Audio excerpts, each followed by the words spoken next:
បាទសូមជម្រាបសួរប្រិមិត្តពុកម៉ែបងប្អូនជាទីមេត្រីបាទសូមស្វាគមន៍មកកាន់កម្មវិធី Gainsburg Football Talk Show បាទគឺថ្ងៃនេះបាទគឺឈានដល់ថ្ងៃទី2ខែកក្កដាហើយបើគិតទៅបាទគឺនៅសល់រយៈពេលតែ17ថ្ងៃទេរធីណាមានន័យថា39ថ្ងៃបាទគឺ World Cup លើកនេះបាទដែលយើងចាប់ផ្ដើមតាំងពីថ្ងៃទី11ឥឡូវនេះមកដល់ថ្ងៃ11ខែមិថុនាឥឡូវនេះមកដល់ថ្ងៃទី2ឯណោះបាទហើយនៅសល់7ដល់10ថ្ងៃទៀតទេថ្ងៃ19យើងបិទហើយ final game ហើយថ្ងៃ19ចូលម៉ោង2បាទចូលម៉ោង2មកយប់ហ្នឹងទៅភ្លឺមិនបាច់ដេកទេណោះនាំគ្នាចូលរួមអបអរសាទរគិតត្រឹមវេលានេះបាទក៏សូមអរគុណពភ្លៀងមកដែរបាទគឺបានចូលរួមកម្មវិធីជាលើកទី2បាទអរគុណពភ្លៀងមែនតើបាទអរគុណបាទគឺពភ្លៀងនេះបើគិតទៅគាត់ជាអ្នកមោះមុតនៅក្នុងវិស័យកីឡាបាទតាំងពីខ្ញុំអត្ថាធិប្បាយនៅខេត្តសៀមរាបគាត់ជា player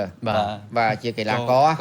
បាទហើយគាត់មានមិត្តបរទេសច្រើនណាស់នៅទីនោះបាទសម័យនោះគឺមិត្តបរទេសច្រើននៅខាងសៀមរាបហ្នឹងគឺច្រើនមែនតើបាទអរគុណលោកភ្លាវឲ្យបន្តអាជីពមកកាន់នៅក្នុងកម្មវិធី MC កីឡារហូតតែម្ដងអរគុណឥឡូវយើងទៅដល់រឿងរ៉ាវបាទគឺព្រឹត្តិការណ៍កីឡាបាល់ទាត់ពិភពលោកគិតត្រឹមម៉ោងនេះដែលខ្ញុំបាទទាំង3នាក់អង្គុយនេះគឺមានក្រុមចំនួន48ហ្នឹងគឺអស់26ហើយមានន័យថាព្រឹកមិញអស់3ទៀតអស់ពាក់កណ្ដាលហើយបាទពាក់កណ្ដាលហើយណាពាក់កណ្ដាលហើយបាទគឺឲ្យយប់នេះនឹងត្រូវអស់3ទៀតបាទយប់ស្អែកនឹងត្រូវបញ្ចប់អស់3ទៀតចប់3ទៀតនៅសល់6 10ក្រុមដែលត្រូវប្រកួតប្រជែងគ្នាអញ្ចឹងមានន័យថាយប់មិញនេះគឺអាហ្វ្រិកបាទគឺចាក់ចេញទៅដែរហើយកុងហ្គោណោះបាទកុងហ្គោក៏ទៅដែរហើយសេនេហ្គាល់បាទគឺអាហ្វ្រិក2អឺរ៉ុប1បូស្នី1អឺរ៉ុបណាអញ្ចឹងយប់មិញនេះបាទគឺជាក្រុមទី26ដែលត្រូវចាក់ចេញពីកម្មវិធីហើយបើសិនបើទស្សនិកជនចង់ដឹងថាក្រុមណាទៅខ្ញុំអាច preview ជូនខ្លះបាននេះដូចជាធ្លាក់នៅក្នុងពូដូចជាទូគីហៃទីនូវែលសេឡង់តុយនីស៊ីហ្សុកដានីប៉ាណាម៉ាកាតាឆេកបាទគឺកូរ៉ូសាវរ៉ាប៊ីសាឌីត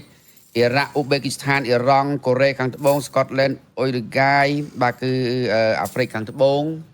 ហើយព្រឹកមិញហ្នឹងមានកុងហ្គោបូស្នីហ្នឹងទៅហើយទៅបដាអស់ហើយអញ្ចឹងអស់ហើយសេនេហ្គាល់បាទសេនេហ្គាល់តែម្ដងព្រឹកមិញចិត្តភ្លឺសេនេហ្គាល់ទៅសេនេហ្គាល់ចិត្តភ្លឺបូស្នីទៅភ្លឺហើយបាទបូស្នីទៅភ្លឺយើងប៉ុន្តែគេនៅយប់ទេអាមេរិកគេនៅយប់ទេឥឡូវគេចូលអេចឹងហើយបាទប៉ុន្តែចេះឆ្នាំនេះពភ្លៀងមានចម្លែកទេដូចជាព្រឹត្តិការណ៍នេះមានកើតគ្រាប់បាល់ច្រើនជាងរាល់ដងណា World Cup ណាបាទជាពិសេសបាទគឺអ្នកគេហៅថាឯកតៈជនម្នាក់ហ្នឹងក៏ធ្វើបានច្រើនដែរគិតត្រឹមវេលាដូចយើងឆ្លងទៅតែ3ប្រកួត4ប្រកួតគឺធ្វើបានដូចជាម្នាក់5 6គ្រាប់ហើយបើយំមិញខេន5គ្រាប់ខេន5គ្រាប់មេស៊ីនិងអេមបាប៉េ6 6ស្មើគ្នាបាទហាឡាន់5ដែរហាឡែន5ដែរបាទចាំបានកាលពីឆ្នាំមុន4ឆ្នាំមុននៅប្រទេសបាទគឺកាតាអេមបាប៉េបាន8មេស៊ីបាន7អញ្ចឹងណាប៉ុន្តែ2018នៅអាហ្វ្រិកខាងនៅរុស្ស៊ីHurricane បាន6ច្រើនជាងគេហើយ Hurricane បាន Golden Ball អញ្ចឹងណាហើយ2014បាននៅប្រេស៊ីលនោះគឺ James Rodriguez របស់កូឡុំប៊ីបាទគឺបាន5ទេដូចតិចដែរទេចាំវានេះឆ្នាំនេះអាចនៅមានគ្រាប់បាល់ទេរធីនៅមានទៀតប្រកួតច្រើនជាងឆ្នាំម្ដងបាទប្រកួត48ក្រុមបាទត្រូវតែមានគ្រាប់ច្រើនជាងតែម្ដងបាទអរគុណឥឡូវនេះយើងមើលយើង preview បន្តិចមុននឹងឈានដល់វិភាគ3គូបន្ទាប់យើងគិតពីយប់មិញបន្តិចបើណាយើងផ្ដើមចេញពីអង់គ្លេសនេះបាទអង់គ្លេសនេះខ្ញុំថាចង់ទៅហើយយប់មិញនេះខ្ញុំអង្គុយមើលផ្ទាល់អង់គ្លេសបាទខ្ញុំគាត់ថាបាយផ្ទាល់បាទខ្ញុំគាត់ថាមិននៅទេដោយសារតែកុងហ្គោដូចមមពេកអូមមខ្លាំងណាស់គាត់និយាយទៅរៀងកាយសម្បទាគាត់ណាបាទគាត់បាល់ធំបាទហើយអ្វីដែលសំខាន់គាត់មានកីឡាករដែលមានមូលដ្ឋានលេងនៅអឺរ៉ុបពេញអឺរ៉ុបក្លឹបតូចក្លឹបធំអីមានតែក៏មិនសូវមានក្លឹបធំទេក្លឹបមធ្យមក្លឹបដាក់មធ្យមហើយនឹងរៀងឡូបន្តិចបាទតែជាក្លឹបនៅអឺរ៉ុបទូគីមាននៅក្រិចមាននៅអេស្ប៉ាញកម្រិតទី1កម្រិតទី2អង់គ្លេសកម្រិតទី1កម្រិតទី2អ៊ីតាលីបារាំងក៏ពេញអឺរ៉ុបអញ្ចឹងអត់ទេលោករាជទីបីថាលេងនៅក្នុងក្លឹបដែលមាន level រៀងទាបបន្តិចប៉ុន្តែគាត់បានប្រឡូកសពទាំងអស់បាទខ្ញុំបបពិសោធន៍ពួកគាត់ពេញខ្លួនលេងជុំវិញខ្ញុំភ្លឺភ្នែកខ្ញុំថាពុទ្ធោកុងហ្គោតែកុងហ្គោកម្លាំងមកលេងកម្លាំងនិយាយរួមមកអាហ្វ្រិកកម្លាំងចឹងបានប្រហែលថ្ងៃម្សិលមិញនេះសម្ដេចពុកលោកបានចុះនៅក្នុងFacebook បាទ Facebook ពុកណាលោកថាគិតត្រឹមវេលានេះមិនទាន់ដឹងគេនិយាយថា មានភូមិសាស្ត្របាល់ទាត់ឬនៅទេបាទកន្លងមកហ្នឹងគេនិយាយថាភូមិសាស្ត្រនយោបាយនៃប្រទេសនីមួយៗអញ្ចឹងណាតំបន់ណាដែលមានសក្តានុពលខ្លាំងអីចឹងទៅអញ្ចឹងគិតមកត្រឹមពេលនេះពុកគាត់ថាមិនទាន់មានអ្នកណានិយាយពាក្យភូមិសាស្ត្របាល់ទាត់ទេឥឡូវវាប្រែប្រួលលោកចង់មានអីចឹងណាបាទប្រែប្រួលអស់ហើយបាល់ទាត់ឥឡូវប្រែប្រួលអស់ហើយលែងបាទគឺលែងដូចមុនទៀតហើយបាទគឺក្រុមដែលយើងគិតថាខ្សោយតំបន់ដែលគិតថាមិនសូវអភិវឌ្ឍពេលនេះបានជូនដំណើរមហាអំណាចដែលគេថាទទួលស្គាល់ថាខ្លាំងដូចជាអ៊ីតាលីអត់បានមកហូឡង់អាល្លឺម៉ង់ដែលត្រូវចាក់ចេញបាទគួរឲ្យសោកស្ដាយស៊ុយអែតអីសអតីតរងជើងឯកអីទៅអស់ហើយបាទបូស្នីអតីតយូហ្គោស្លាវីហ្នឹងពីដើមយូហ្គោស្លាវីក៏ខ្លាំងដែរណាចក្រភពយូហ្គោស្លាវីហ្នឹងក៏ខ្លាំងដែរយូហ្គោស្លាវីរហងៃបែកចេញមកបូស្នីសឺប៊ីម៉ុងតេនេក្រូក្រូអាតអីចឹងមកណាបាទច្រើនបាទចេញមកហើយមានម៉ុងតេនេក្រូមានបូស្នីសឺកូវីណាបាទមានក្រូអាតមាននៅសេបប៊ីបាទកូសូវូបាទអញ្ចឹងនៅសេបប៊ីហ្នឹងបង្គោលពីដើមហ្នឹងគេហៅថាយូហ្គោស្លាវីហ្នឹងហើយហើយយប់មិញមើលឃើញយ៉ាងម៉េចដែរបាទគឺពុះភ្លាវឥឡូវចេះមុននឹងចូលនេះយើងឈៀមួយអាចដលមួយសិនណាអូបាទភ្លេចឈៀអាចដលយើងតាក់បាទយើងតាក់និយាយដល់ស្រឡះដូចវាមិនសូវ smooth ណាពីយករៀងល្វើយជាមួយបាល់មកផឹកឡើងដាក់មួយស្វាងចែស្វាងចែបាទអូអត់ទេខ្ញុំបានidol បានអីហ្នឹងឯងបាទគ្រាន់ជួយបាទបញ្ញាក់ពេលយកលោកខាប់លោកថ្ងៃអញ្ជើញបាទលោកធីអញ្ជើញបាទជុលអរគុណសុខសប្បាយអរគុណអញ្ចឹងខ្ញុំយប់ឡើងក្រេបបន្តិចហ្នឹងហើយបាទកំដរបងប្អូនទល់ភ្លឺបាទបើទៅអង់គ្លេសយើងល្អហើយមើលឃើញថាល្អហើយមើលពីក្រៅអង់គ្លេសបាទយើងគ្រាន់តែឮថាអង់គ្លេសគេហៅថាតកំណាចបាទបើសិនជាបងប្អូនប្រិយមិត្តមួយចំនួនគាត់មិនសូវជាបានតាមដានបាល់ទេគាត់តែឃើញថាអង់គ្លេសមួយកុងហ្គោដឹងថាស៊ីផុយឮឈ្មោះបាទគាត់ឮឈ្មោះថាអូកុងហ្គោដល់ទៅមានឯណាបេកុងហ្គោដាក់មុនហើយតាមឡើងបែកផ្សែងបាទម្សិលមិញខ្ញុំនិយាយលេងមួយ fan ក្នុង page ខ្លួនឯងផ្ទាល់ទេបាទខ្ញុំនិយាយទៅខ្ញុំមិនគ្រប់គ្រងអង់គ្លេសទេឆ្នាំនេះខ្ញុំគ្រប់គ្រងបារាំងឲ្យលើកពានហើយអេស្ប៉ាញសងទី3តែអង់គ្លេសគាត់ឡើងដល់វគ្គនេះយើងក៏មិនចង់គាត់ទៅលឿនពេកដែរបាទព្រោះអង់គ្លេសនេះ fan ច្រើនណាស់លេងល្អលេងមិនល្អក៏ដោយតែ fan នៅតែដកចិត្តនឹងអង់គ្លេសដោយសារ league គាត់មានប្រជាប្រិយភាពអីចឹងណា Premier League ហើយខ្ញុំបាននិយាយលេងមួយ fan ថាយប់មិញបើសិនជាអង់គ្លេសខកខានធ្លាក់មិនបានទៅវគ្គ16ក្រុមចុងក្រោយក្រោមស្នាជើងរបស់កុងហ្គោផឹកឡើងខ្ញុំមក talk show នៅ Gainsbourg ខ្ញុំស៊ីក្បាលមីក្រូហ្នឹងហ្មងខ្ញុំនិយាយលេងហ្នឹងខ្ញុំនិយាយក្បាលខ្ញុំនិយាយចឹងខ្ញុំពពអូបងប្អូនគាត់ខ្ញុំមកលេងមែនតើអត់ទេមែនថាខ្ញុំចង់និយាយថាយើងជឿជាក់លើអង់គ្លេសហ្មងបាទអង់គ្លេសដឹងតែឡើងហ្មងលេស្រាប់ចេញមកបាន5នាទីផ្លឹបចំផ្លឹបហើយគាំងជាប់តង់ទី1អត់គាំងចូលដល់តង់ទី2នាទី75ខេនលើកទៅលើកមកមួយក្បាលជ្រុចបាទប៉ះដៃអ្នកចាំទីតិចទៀតតែបានលបឿនវានៅខ្លាំងចូលហើយនាទី85តសើខេនហ្នឹងបាទចឹងនិយាយថា10នាទីគាត់ធ្វើបាន2គ្រាប់បាទបត់ទៅបត់មកអ្នកខ្សែការពាររត់ស្រតាមគាត់3នាក់បាទហើយបាល់នេះខ្ញុំគិតថាគាត់ទាត់ផ្សងប្រេងចោលទេណាបាទតែមែនក្បាលគាត់ចំមុចទៅដងខ្លួនជើងអាពុយទាត់ម៉ាំងខ្វោកច្បាស់ពីដៅយប់មិញគ្រាប់បាល់ទាំងពីររបស់គាត់ដែលជួយអង់គ្លេសបានទៅកន្លែងវគ្គ knock-out stage 16ហ្នឹងបាទគឺគាត់ក៏បង្កើតកំណត់ត្រាច្រើនទៀតហើយសម្រាប់ជនជាតិអង់គ្លេសបាទដូចជាគាត់ធ្វើបានច្រើនជាងគេបាទមានន័យថាសុទ្ធបាន13គ្រាប់ក្នុង World Cup ចំនួន3ដងបាទមានន័យថា2018 2022និង2026នេះគឺ13គ្រាប់បានឈរពីលើលោក Gary Linekerបាទជនជាតិអង់គ្លេសដែលធ្លាប់ធ្វើបានហើយគាត់ក៏បានឈរតាមស្មើលោកប៉េឡេហើយលោកប៉េឡេគាត់បាន13គ្រាប់ដែរណាបែបបាត់តែសរុបយើងតិចជាងមេស៊ីអេមប៉ាប៉េរ៉ូណដូប្រេស៊ីលអីចឹងប៉ុន្តែគាត់ក៏ស្មើនឹងលោកបាទគឺប៉េឡេហើយបាទគឺ13គ្រាប់ហើយសំខាន់ទៀតនោះគាត់ធ្វើបានល្អជាងគេនៅក្នុងរដូវកាលជាមួយនឹងប្រទេសហើយជាមួយនឹងបាយ័នម៉ូនិកក្លឹបអាជីពរបស់គាត់ច្រើនណាមិនធម្មតាទេគាត់ធ្វើបានល្អមែនតើបាទគឺ inform ខ្លាំងណានិយាយទៅអង់គ្លេសយកមិញបើអត់ខេនរៀងយ៉ាប់ណាបាទខ្ញុំចង់និយាយពាក្យហ្នឹងដែរបាទអត់ខេនយ៉ាប់បើសិនជាខេនឧទាហរណ៍គាត់ចែកដល់របួសអីខ្សែបំរើស្លាប់ Rashford តាំងទី1អត់លេងអត់កើតទេមានឱកាសតែគាត់ Rashford នេះខ្ញុំនិយាយថាអាចជាកីឡាករមួយថ្ងៃកាត់ថ្ងៃកោថ្ងៃណាគាត់ល្អទៅហេសយថ្ងៃណាអត់ល្អបាច់មើលតម្រង់គាត់លេងបាទដូចពិបាកមើលហ្មងហើយទៅឆ្វេងមកឌូអាកេនោះគាត់តែបានគោទេប៉ុន្តែអត់បានទាត់ទេអត់បានខ្សែការពារកុងហ្គោបិទជាប់បានតែគោខ្វិចហ្នឹងបាទ យុមិញបាទលោករទ្ធីយុមិញទាំងឆ្វេងទាំងស្ដាំរបស់អង់គ្លេសគឺអត់គុណភាពឡើយ ចេះបានតង់ទី2ដូរសាកាមួយចូលស្ដាំដូរអង់នីកូដុនមួយឆ្វេងរៀងចាក់ គាត់បើ បានអង់នីកូដុនអាស៊ីឲ្យខេនហ្នឹងទាំងក្បាលទាំងអីហ្នឹង បាទគាត់អាស៊ី2ហើយខេនតែតតចូល2គាត់យុមិញ បាទចឹងល្អមែនតើ បាទឃើញប្រែប្រួលទេព្រោះដូរស្លាប់ចេញភ្លាមមានការផ្លាស់ប្ដូរភ្លាមហើយ Bellingham គាត់ inform ដែរយ៉ាងម៉េចតែសយគាត់ធ្វើមិនចូលបានលើកមកកាត់មកគាត់តែត2ក្បាលចំអ្នកចាំទីទាំងពីរទាត់2ជើងចំអ្នកចាំទីទាំងពីរទៀតបាទដល់ខេនអត់មានសល់ អត់មានសល់សោះ ចឹងមានន័យថាយប់មិញហ្នឹងទៅដែរទៅដោយទស្សនិកជនអ្នកគ្រប់គ្រងពិបាកចិត្តដែរបាទ អ្នកគ្រប់គ្រងអង់គ្លេសបើជាពិសេសគឺខ្ញុំក៏ស្រឡាញ់អង់គ្លេសដោយសារតែខ្ញុំ fan Man U តែ fan Man U ដឹងតែមានអារម្មណ៍មួយស្រឡាញ់អង់គ្លេសបាទខ្ញុំថាអូចប់ហើយទៅបាត់ប៉ុន្តែខេនបានស្រោចស្រង់ទឹកចិត្តអ្នកគ្រប់គ្រងបើស្រោចស្រង់ជំនឿជាតិអង់គ្លេសបានឡើងទៅកាន់វគ្គ16 ឥឡូវនេះរិទ្ធីគាត់បានឈានទៅវគ្គ16ក្រុមចុងក្រោយគាត់ត្រូវជួបជាមួយនៅមិចស៊ីកូនៅថ្ងៃទី6ខែកក្កដាអាទិត្យក្រោយមានន័យថាការអបអរសាទរទៅដល់អង់គ្លេសនៅយប់មិញនេះណាគឺវាធ្វើឲ្យអង់គ្លេសរត់ទៅរកកន្លងចាស់កាលពី40ឆ្នាំមុនមានន័យថាធ្លាប់ឈឺចាប់នៅឆ្នាំ1986ពេលនោះនៅ16ចឹងដែរ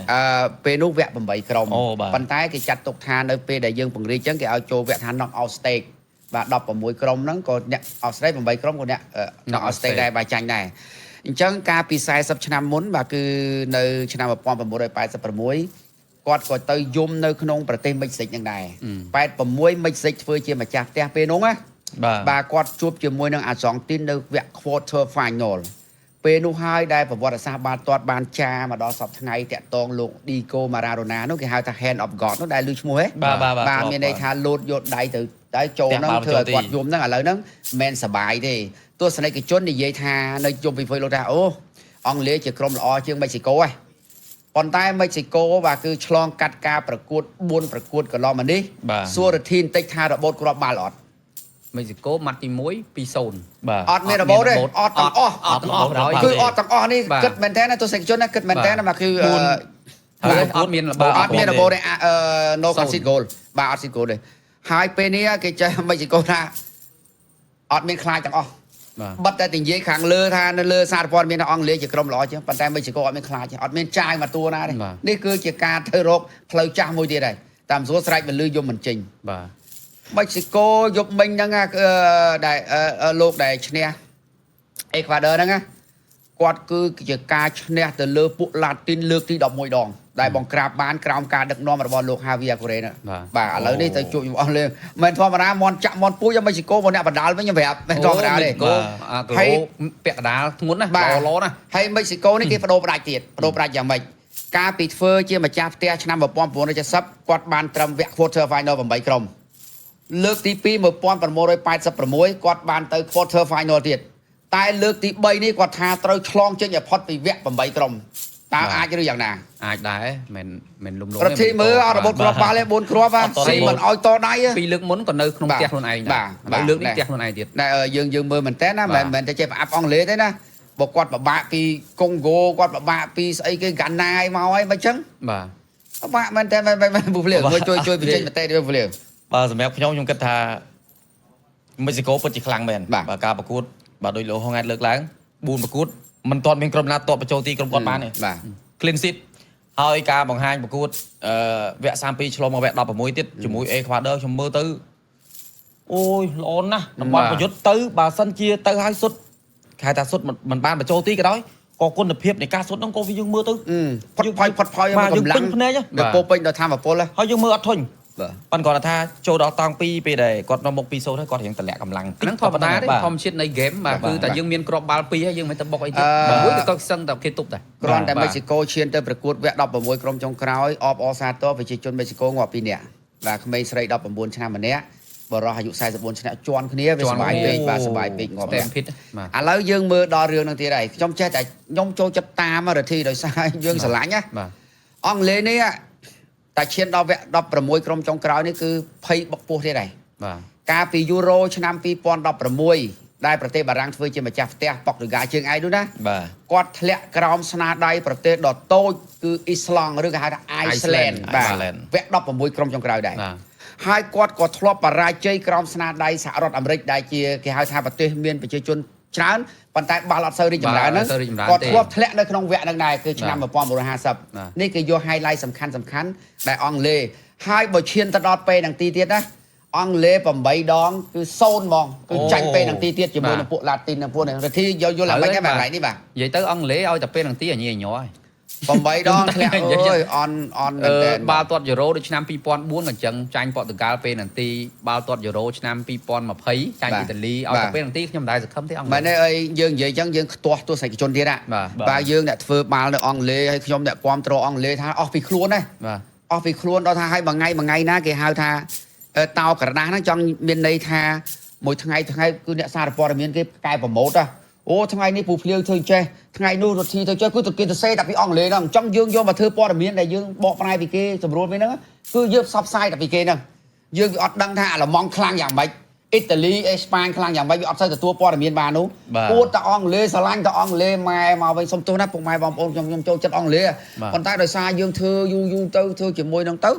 គឺហាយើងអួតតែខ្លួនឯងតែមកខាងគេនោះគេដែលខ្លាំងជាងហ្នឹងដែរគេអត់និយាយផងគេកាន់តែស្រឡាញ់កាន់តែខកចិត្តអាហ្នឹងចាស់គាត់និយាយលេងបច្ចុប្បន្នថាអ្នកអួតមានធនធានតាម Facebook ហើយអាគេអ្នកមានមែនតើគេអត់មាត់ទេបាទគេមានដី20 30 ឡូយើងជួលមកបន្ទប់គេនឹងថតអូអាចទេបងបាទភ្លាខ្ញុំនិយាយលេងទេភ្លាណាបាទគាត់នេះយើងនិយាយទូទៅណាបាទមើលទៅវាចាំបានមែនអញ្ចឹងភ្លាអត់ទេមែនតាអង់គ្លេសតាមពិតទៅបើយើងនិយាយពីនៅក្នុងប្រទេសកម្ពុជារបស់យើងដឹងយើងឮមុនគឺមកចេញពីអង់គ្លេសហ្នឹងមកអង់គ្លេសហ្នឹងបើដូចលោកហងថ្ងៃលើកឡើងគឺជាការពិតបាទពីមុនយើងទៅនឹកឃើញអីមើលអាឡម៉ង់មើលអីអត់ទេដឹងតែអង់គ្លេសមែនយូបាទហើយអាសណលអីចឹងទៅហើយឥឡូវក៏អញ្ចឹងដែរទោះបីដឹងថាអង់គ្លេសគិតថាអង់គ្លេសមិនកើតប៉ុន្តែមួយនៅតែមុខមុលអង់គ្លេសចឹងបាទនៅតែលយនៅតែសង្ហានៅស្អាតអញ្ចឹងខ្ញុំធ្វើសូដូចថ្ងៃនេះជាលើកទី15ហើយទីដល់យើងហើយបាទខ្ញុំអត់មានអាវអង់គ្លេសពាក់ទេដោយសារអីដោយសារបងស្មី Home Sport ហ្នឹងគាត់រៀបចំឲ្យខ្ញុំហើយប៉ុន្តែគឺ fan top fan ហ្នឹងគឺសុំយកតែហ្មងយើងត្រូវតែឲ្យគាត់ស្រឡាញ់អង់គ្លេសពេកយកអត់ដែរបានពាក់អាវអង់គ្លេសម្ដងនេះឃើញបាទហើយមានប្រេស៊ីលក៏គេសុំទៅហើយនឹងអេស្ប៉ាញក៏គេសុំទៅដែរហើយអញ្ចឹងអង់គ្លេសអត់ដែរបានពាក់ទេខ្ញុំមិនសុំថែមទៀតអូយស្រឡាញ់មែនតើពាក់ឲ្យមុនអង់គ្លេសតម្លាក់ហើយយប់មិញ Harry Kane ក៏គាត់ធ្វើបានដែរធ្វើបានថាគាត់ជាកីឡាករបាទគឺទី1របស់អង់គ្លេសដែលសុទ្ធបាន2គ្រាប់នៅវគ្គ knock out stage មានន័យថាវគ្គចាញ់ចេញណាបន្ទាប់ពីលោក Gary Lineker ហ្នឹងធ្លាប់សុទ្ធបានកាលពីឆ្នាំ1990នៅអ៊ីតាលីពេលហ្នឹងគាត់សុទ្ធទម្លាក់កាមេរូនបាទគឺនៅវគ្គ8ក្រុមណាបាទគឺអញ្ចឹងវគ្គ16ក្រុមហ្នឹងអញ្ចឹងនេះក៏ជាកីឡាករទី1ដែល Harry Kane បើគិតទៅ84គ្រាប់ហើយលេងឲ្យក្រុមជម្រើសជាតិច្រើនណាច្រើនជាងគេគ្មានអ្នកណាធ្វើបានរ៉ូនីក៏ធ្វើអត់ដល់ដែរបាទគាត់ធ្វើបានច្រើនណាតែអង់គ្លេសខ្ញុំមើលយំមិញបើខ្ញុំប្រៀបធៀបសាច់បាល់លេងជាមួយអាល្លឺម៉ង់ដែលធ្លាក់បាទអាល្លឺម៉ង់លេងអន់ជាងអង់គ្លេសឆ្នាំនេះអញ្ចឹងហ៎បាទអាល្លឺម៉ង់លេងអត់សូវ attract ដោយអង់គ្លេសទេអង់គ្លេសយំមិញតាមពិតត្រូវច្រើនគ្រាប់ដែរដោយសារតែឃើញទេបាទមិនមែនអង់គ្លេសនឹងអន់ទាំងអស់ទេគាត់ថាមានតំបន់ខ្លះដូចស្លាប់អីអន់តែសារការពារគាត់អីម៉ាហ្គូហ៊ីកុនសាអីជាតិស្ពេនហ្នឹងគាត់លេងច្បាស់ណាបាទរ៉ៃលីអីច្បាស់ណាស់ដូចអានដឺសុនអីបងប្អូនឃើញ90នាទីពេញបាទគាត់លេងល្អគាត់កាត់ចង្វាក់លេងគាត់គាត់ហើយ Bellingham អីលេងល្អតែអាល្លឺម៉ង់ខ្ញុំមើលតែខ្ញុំប្រៀបធៀបមកអង់គ្លេសដូចជាអាល្លឺម៉ង់ស្ទើរជាអង់គ្លេសអញ្ចឹងណាបាទអាល្លឺម៉ង់ខ្សែការពារស្ទើរជាអង់គ្លេសឥឡូវលោកភាពពាក់តាមមកមិនគាត់និយាយបាទពូភ្លាវបាទអង់គ្លេសហ្នឹងលេងជាមួយក្រុងអាតវិញល្អលេងជាមួយក្រុងអាតខ្ញុំចាំបានយូរ៉ូ2024ប្រាច់ព្រាត់ជាមួយអេស្ប៉ាញគឺដូចគ្នារៀងណាតែដល់ទៅពេលជាមួយនឹងហ្គាណាជាមួយនឹងប៉ាណាម៉ាជាមួយនឹងកុងហ្គោដូចថមថយកម្លាំងមូលហេតុអីខ្ញុំចំណុចហ្នឹងដូចជាអត់យល់ដែរបើសម្រាប់អង់គ្លេសហើយលេងពេលខ្លះអានេះខ្ញុំមិនមែនជាគ្រូបង្វឹកខ្ញុំឃើញគាត់ដាក់កីឡាករបើលោក Thomas Tuchel ដាក់មកខ្ញុំទើសចិត្តហ្មងអញ្ចឹងបាទខ្ញុំទើសចិត្តបាទដូច Rashford បាទដូចណែមកដូចគេយំមិញអីខ្ញុំគិតថាបើសិនជាខ្ញុំអត់ប្រើគាត់ហ្មងបាទហើយមិនមែនគាត់មិនមែនដាក់លេងមួយផ្លែតឯណាលោកគាត់ដាក់ឡើងឆ្លងចូលដល់នាទី60ជាងហើយបាទ60ជាងហើយបានទឹមដូសាការជាមួយ Anthony Gordon ចូលមកបានមានលទ្ធផលប្រែប្រួលបាទអញ្ចឹងពីខ្ញុំទៅខ្ញុំគិតថាអង់គ្លេសដំណើរផ្លូវនេះអ្នកគ្រប់ត្រូលត្រៀមអត់ទេអីខ្ញុំនិ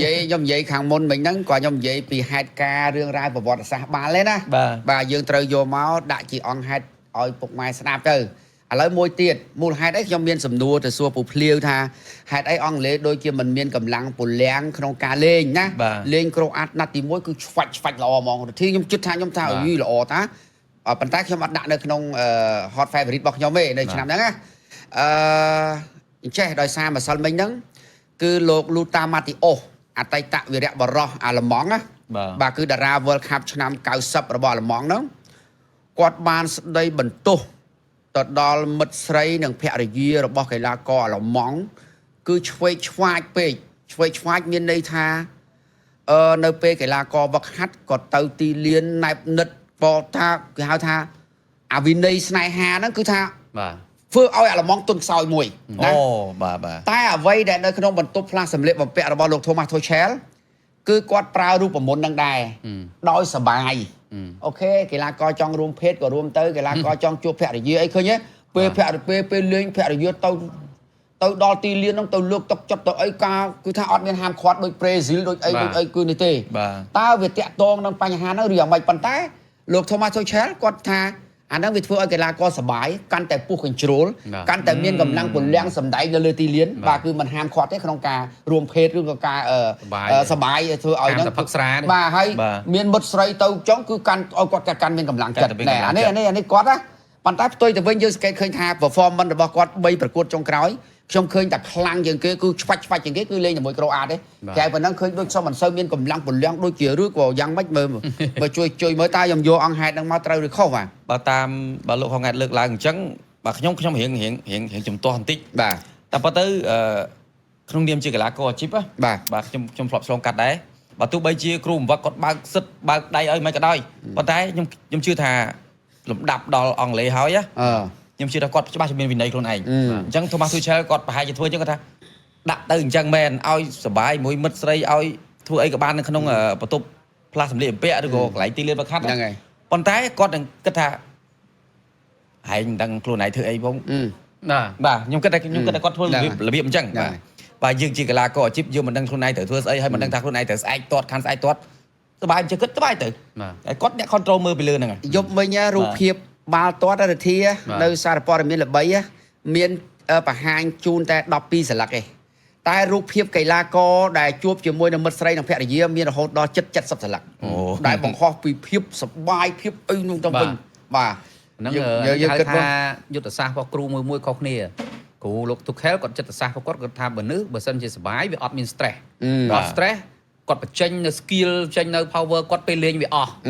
បាទគាត់គិតខុសគ្នាបាទខ្លះគាត់យក principle បាទបានថាគោលការណ៍ជាធំនេះឯងពេលចូលរួមជំរំវឹកហាត់ហាមប្រើទូរស័ព្ទចូលដេកម៉ោង8កំណត់ឧទាហរណ៍អញ្ចឹងដកទូរស័ព្ទចេញអត់ឲ្យលេងបណ្ដាញសង្គមផ្សេងអញ្ចឹងទៅតែលោក Tuchel អូខេសប្បាយតែដូចភ្លាវនិយាយមិញថាចេះគិតខ្លួនឯងហើយសប្បាយដល់ម៉ោងប៉ុណ្ណាត្រូវចូលដេកអីខ្លួនឯងបាទអញ្ចឹងអាហ្នឹងវាតាក់ទងនឹងនេះចិត្តសាស្ត្រខួរក្បាលនៅពេលមនុស្សយើងសប្បាយយើងធ្វើអីមានកម្លាំងពលំចេញមកវាអាចត្រូវឬវាអាចខុសបើសិនជាអង់គ្លេសធ្លាក់វគ្គហ្នឹងគេយកអាចំណុចហ្នឹងមកជន់អត់មានវិន័យយកមិត្តស្រីយកមកហើយនៅពេលចប់ភ្លាមមកគាត់ថាដូចបែកភរិយាបែកសងសាងគាត់ថាណែបនិតដល់គឿនយ៉ាងនេះថាវាជារឿងមួយអាហ្នឹងជារឿងមួយប៉ុន្តែអ្វីសូមចូលរួមអបអរសាទរទៅដល់ Harry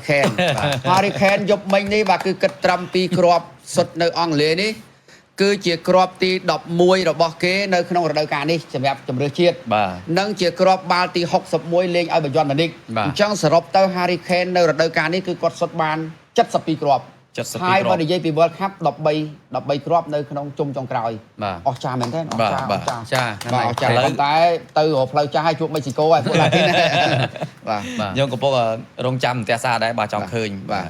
ក្រុមទាំងពីរប៉ះគ្នាបាទ Harry Kane 5គ្រាប់ណាបាទ5គ្រាប់ហើយបាទហ្នឹងហើយសរុបទាំងអស់ទាំង3លើក13គ្រាប់តាំងពីនៅរុស្ស៊ីនិងកាតាហើយមកដល់នេះបាទនៅរុស្ស៊ីគាត់បានស្បែកជើងមាសអញ្ចឹងណាបាទហើយខ្ញុំគិតថាអង់គ្លេសបាទទាំងខ្ញុំទាំងអ្នកគ្រប់គ្រងទាំងអស់មានតែអុចធូបផ្សងទេធ្វើម៉េចកុំឲ្យ Harry Kane មានបញ្ហាព្រោះលោករទ្ធីលើកឡើងគឺដូចចិត្តខ្ញុំ 100% ខ្ញុំថាបើអត់ Harry Kane យប់មិញកុងហ្គោកក់សមុទ្រចិនហោះឲ្យបាត់ហើយទៅបាត់អត់នៅទេតែវាអត់អីទេលោកភ្លាវ Harry Kane ត្រូវបានបាទគឺគេសរសេរច្រើនណាស់តាក់ទងនឹងដំណើរជីវិតបាល់ទាត់របស់គាត់ណាថ្មីត្បិតតែគាត់មានវ័យ30ជាងបន្តិចហើយមែនទេដូច32ហើយឈានចូល33ហើយណា32ជាងណា កីឡាករដែលមានវ័យប្រហែលហ្នឹងរទ្ធា បាទ គឺប៉ះទង្គិចរបស់ច្រើនណាស់ប៉ុន្តែ Harry Kane ធ្វើដំណើរទៅប្រទេសអាល្លឺម៉ង់ជាមួយបាយ័នមនុស្សគឺកាន់តែល្អហើយអត់ងាយរបួសទេអត់ងាយរបួសទេណារាងកាយរបស់គាត់យើងមើលថាធំមកមើលទៅប៉ុន្តែអត់ងាយអីបានន័យថាសុខភាពគាត់ល្អអត់ងាយអីទេ Harry Kane បើយើងមើលពីរាងគាត់សឹងស្មាតោះសឹងក្បាលពោះសឹងរាងខ្ញុំ បាទ គាត់លឿន បាទលឿនទេបាទ អត់យល់ខ្ញុំអត់យល់ពី យើង Harry មើល Kane ពីចម្ងាយដូចថារឿងធំណា បាទរឿង ប៉ុន្តែដល់មើលទៅដូចសិតតែសាច់ទេក៏ខ្លួនគាត់វាពួកអឺរ៉ុបគេធំអញ្ចឹងណា បាទ ប៉ុន្តែគាត់ខ្ញុំគិតថាខួរក្បាលគាត់ល្អយ៉ាងម៉េចគាត់មានកូនដល់ទៅ4ណា4 5 4ហើយប៉ុន្តែHarry Kane 4កូន បាទ4ណាមួយទល់នឹងមួយបាទមួយទល់នឹងមួយអត់មានប្រែប្រួលទេ បាទ មួយទល់នឹងមួយដូច Messi អញ្ចឹង ប្រពន្ធគាត់ដូចមិត្តស្រីគាត់តាំងពីនៅ តាំ រៀ ង ន ពីក្មេងមកបាទមួយទល់នឹងមួយ4កូនបាទទៅបាយ័នវនិកហ្នឹងគឺទៅពពោះមួយទៀតមកទៀតបាទគឺមួយទល់នឹងមួយបានន័យថាជោគជ័យក្នុងគ្រួសារដូច Messi អញ្ចឹងជោគជ័យហើយនៅលើវាស្មៅទៀតអូអបសាទរប៉ុន្តែទៅដល់វគ្គ16ក្រុមចុងក្រោយជួបមិចស៊ីកូបាទគឺខ្ញុំនិយាយប្លែកពីហ្នឹងទៅវិញបាទគឺចាំវគ្គហ្នឹងចោះ បាទខ្ញុំដូចជានិយាយត្រង់បដ ாய் ទៅបាទដោយសារតែខ្ញុំមើលទម្រង់លេងមិចស៊ីកូមើលទម្រង់លេងរបស់អង់គ្លេសខ្ញុំហ៊ាននិយាយថាត្រៀមចិត្តបាទត្រៀមចិត្តទៅវាមិនសូវឈឺណាលោកទីតែយើងត្រៀមមកហើយទៅបាទក្នុងនាមជាអ្នកគ្រប់គ្រងអង់គ្លេសសូមផ្ញើបាទសូមផ្ញើវីដេអូនេះយើងត្រៀមចិត្តហើយក ុំអាននិយាយដល់ហ្នឹងឯងដោយសារគូនអត់ដល់ហ្នឹងតែចឹងទៅដោយវាអសធាពេកបាទអរគុណឥឡូវត្រឹមហ្នឹងចោះយើងជួបជាមួយនឹងគូសាំដែលប្រើរយៈពេលបាទគឺ120នាទីហើយរបូតគ្រាប់បាល់ចំនួន5គ្រាប់ពីរអ្នកហ្នឹងធ្វើបិទតែថាយើងថាមិនក្រុមល្អប៉ុន្តែម្នាក់អត់ចង់ដើរចេញពីកម្មវិធីហ្នឹងទេគឺ Belgium និង Senegal បាទ Belgium Senegal យុគមិញនេះក៏ Senegal ខ្ញុំអាណិត Senegal ខ្ញុំអាណិតហួសថ្លៃហ្មងបាទគ្នាខំប្រឹងបាន2គ្រាប់មុនហើយបែរទៅជាគេតាមតន់មិនតាមតន់គេយកឈ្នះទៀត អាហ្នឹងអត់សំណាង បាទហ្នឹងបាន ថាសំណាង ស្អីក៏ដោយគឺយើងមានអាសំណាងនៅក្នុងនឹងជាចំណែកមួយដែរយើងប្រឹងប្រែងអស់ហើយធ្វើបានល្អអស់ហើយតែសំណាងយើងអត់មានអត់ដែរ បាទយប់មិញYuri Tielemans របស់ Aston Villa នោះគឺធ្វើបានដល់តែ2គ្រាប់ណោះមិនជារួមគួរឲ្យជឿបាទ គ្រាប់បាល់តាមស្មើហើយដល់វគ្គថែមមកគាត់ផ្ដាច់ពីសង្ឃឹមរបស់ Senegal ហ្នឹងគេហៅថា come behind to win ណាតាមពីក្រោយឲ្យយកឈ្នះទៀតហើយ Lukaku ក៏ធ្វើបានមួយគ្រាប់ដែរប៉ុន្តែយប់មិញហ្នឹងគេឲ្យបន្ទុកដែរម្សិលមិញខ្ញុំនិយាយសូរវាង Belgium និង Senegal ហ្នឹងបាទគឺរទ្ធីមួយខ្ញុំហ្នឹងថាឲ្យបន្ទុកថា Kevin De Bruyne ហ្នឹងរៀងធ្លាក់ចុះណាប៉ុន្តែយប់មិញហ្នឹងគឺល្អជាងធម្មតាហ្នឹងហើយបាទជួយហ្គេមឲ្យមានសរសៃឈាមរត់នៅក្នុងទីលានហ្នឹងគឺកាន់តែលឿនមានន័យថាជំរុញកាន់តែលឿនជំរុញហ្គេមហ្នឹងគឺឲ្យមានសកម្មភាពកាន់តែគ្រាន់បើជាងធម្មតាបានធ្វើឲ្យមិចបាយសិចហ្នឹងបាទហើយ8ឆ្នាំមុនគាត់ទទួលបានលេខ3ដែរហើយបាយសិចហ្នឹងគាត់ទម្លាក់អង់គ្លេសដែរកាលពី8ឆ្នាំមុនហ្នឹងបាទនៅឆ្នាំនេះខ្ញុំគិតថាស្ទើរអាចសេនេហ្គាល់ឡើងបាយចិត្តឃើញសេនេហ្គាល់ដាក់ 2-0 មុនអូឡើងបាត់ហើយតង់ទី2ហ្នឹងបាទនៅ 2-0 ដឹងអីហើយ Basic នេះគឺធ្លាប់ធ្វើឲ្យជប៉ុនទឹកភ្នែកអារបៀបនឹងម្ដងដែរហ្នឹងហើយឆ្នាំ1998បាទជប៉ុនដាក់2គ្រាប់មុនតាមពីក្រោយមក 3-2 បាទ 3-2 ហ្នឹងឥឡូវមកធ្វើឲ្យសេនេហ្គាល់ទឹកភ្នែកមួយទៀតធ្វើបាបសេនេហ្គាល់មួយទៀតបាទតែ Basic ខ្ញុំគិតថាបែរជាឡើងទៅវគ្គក្រោយហ្នឹងបែរទៅជួបអាមេរិកទៀតអាចចាញ់អាមេរិកបាទអាមេរិកចាស់ទៀតហើយអាមេរិកតម្រង់លេងល្អជាងសេនេហ្គាល់ទៀតឆ្នាំនេះបាទលេងកាចមកអាមេរិកកាចមកនោះអាមេរិកនោះហើយដេញប្រេសយកកន្លែងណាក៏អាមេរិកទៅដែរបាទអត់មានខ្ជិលទេជួបនៅថ្ងៃទី7ខែកក្កដាបាទអញ្ចឹងមានន័យថាអង់គ្លេសជួបមិចស៊ិកនៅថ្ងៃទី6បាទគឺ Belgium ជួបជាមួយនឹងអាមេរិកនៅថ្ងៃទី7ខែកក្កដាដែលសិតតែជាសហម្ចាស់ផ្ទះដូចគ្នាណាបាទក្នុងការប្រកួតនេះចឹងសូមអបអរសាទរទៅដល់ក្រុម Belgium យើងដូចជាមិនមានអីនិយាយច្រើនទេយើងចង់រំលងទៅគូចុងក្រោយដែលយើងមានរឿងរ៉ាវច្រើនណាចឹងពួកភ្លាមមានអីថែមទេរវាងគូទាំងពីរនេះខ្ញុំអស់ហើយបាទលោកង៉ែតបាទសេនេហ្គាល់អស់ចិត្តហើយមែនទេអត់សំណាងដែរដូចទីណាអត់សំណាងនិយាយថាអត់សំណាងចុះគាត់បាញ់បានដែរធ្វើម៉េចបើអត់សំណាងហើយយើងមិនមែនគាត់លេងមិនល្អទេបើថាលេងមិនល្អយើងសំទៅផ្ទះណាក៏យើងផឹកឡើងយើងគេថាអនិច្ចាជាមួយគាត់ដែរបាទគាត់មកលេខ3នៅពូលជាមួយបារាំងមែនទេបាទជាក្រុមលេខ3គាត់ស៊ីណាគេចុងក្រោយអត់ស៊ីខ្លាំងណាបាទគាត់នៅមួយបារាំងហើយនៅមួយអីគេសុយអែតទេអត់ទេអ៊ីរ៉ាក់បាទអ៊ីរ៉ាក់មួយដែរបាទគឺនៅមួយបារាំងហ្នឹងបាទគឺមានក្រុមបាទគឺមួយទៀតបាទគឺស្ថិតនៅក្នុងជាមួយបារាំងដែរមើល មុនឡើងមកនេះ Norway បាទ Norway ហ្នឹងហើយអូខេ បាទបារាំង Norway Senegal Iraq បាទអូខេអរគុណឡើយហើយយើងទៅមើលក្រុមភ្លឺព្រឹកមិញអូក្រុមភ្លឺព្រឹកមិញលយខ្លាំងណាអាមេរិកជួបជាមួយនឹងបូស្នីបើ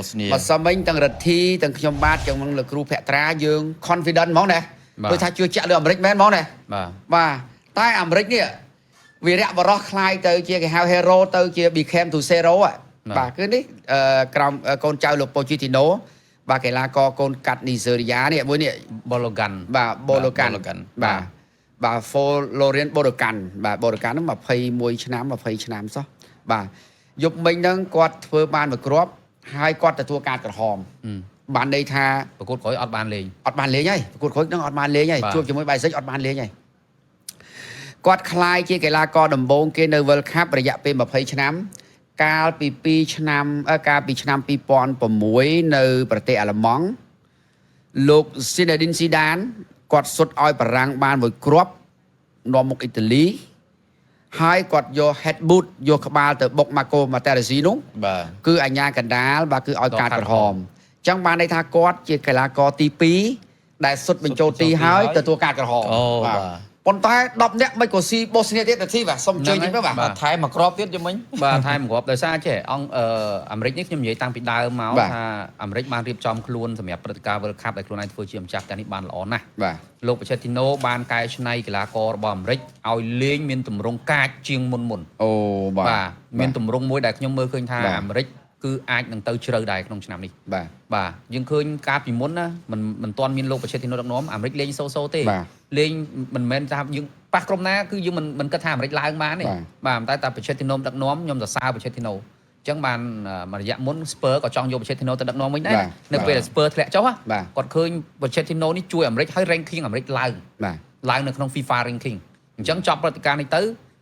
អាមេរិកក៏នឹងឡើងបន្ត ranking របស់ពួកគេដែរ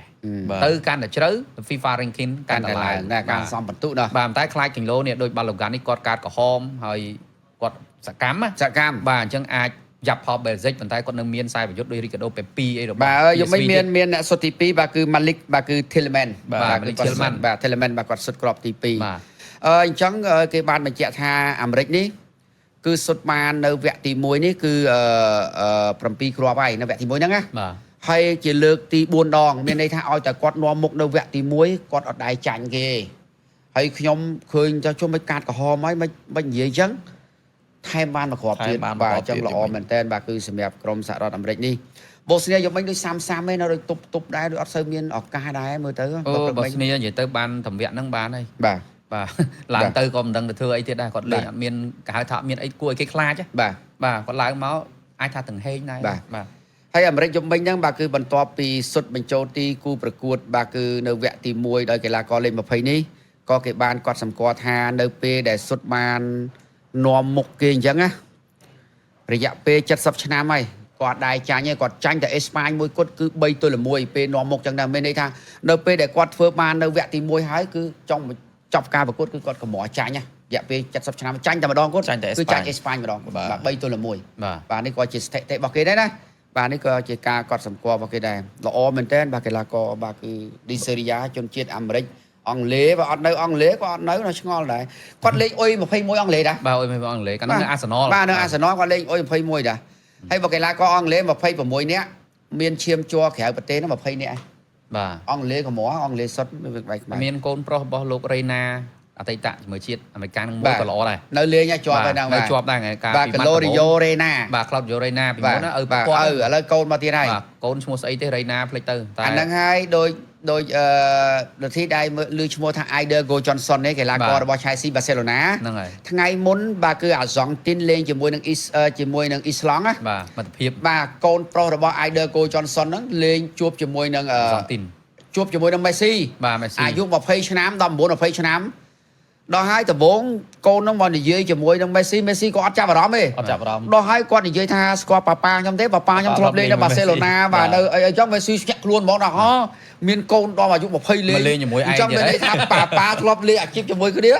បាទ Aider Go Johnson បានកូនមកភ្លាមបាទតែគាត់ថាពេលហ្នឹង Aider Go Johnson គាត់លេងគាត់រៀងចាស់ហើយ Messi តែចាប់ដើម